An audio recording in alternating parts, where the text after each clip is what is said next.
World leaders have described the first G20 Summit in Africa as a huge success. President Cyril Ramaphosa closed the event by calling for closer cooperation between richer and poorer economies. Newzroom Afrika's Qaanitah has more. We can ensure that no one is left behind. I now say that this gavel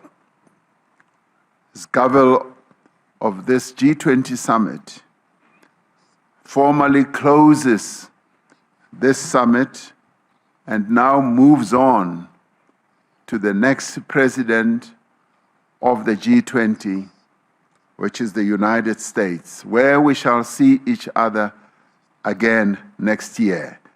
The summit is therefore closed. Hugs and applause. This is how world leaders immediately reacted to the close of the G20 Leaders Summit on Sunday. First, President Lula da Silva of Brazil, followed by a steady stream of world leaders applauding Ramaphosa. Ramaphosa says the declaration adopted by consensus at the start of the event was not empty words. The G20 South Africa Summit Leaders' Declaration is more than words. It is a commitment to concrete actions that will improve the lives of people in every part of the world.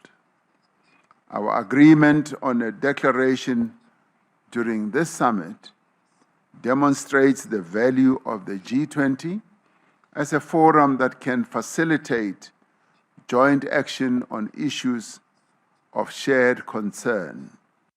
Ramaphosa closed the G20 summit by declaring Africa the world's greatest untapped opportunity and urging the G20 back to a new era of inclusive growth, debt relief, climate action, and fairer development for the global south.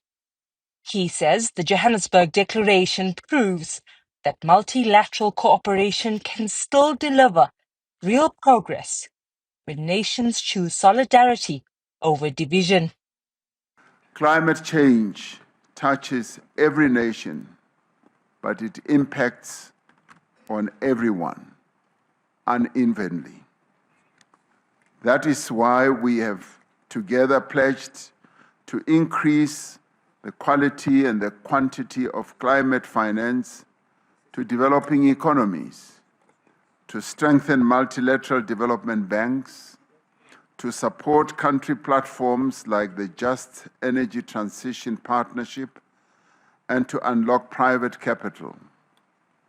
We reaffirmed our dedication to energy security, affordability and universal access, and the importance of supporting developing economies in their transition to low carbon emissions. South Africa's chairing of the G20 presidency was clouded by a persistent diplomatic spat with the US. At the end of the summit, which drew the curtain on South Africa's year-long presidency, the world rallied to South Africa's support, a clear indication of what is to come. For Newzroom Afrika on Channel 405, I'm Qaanitah in Newzroom, Johannesburg.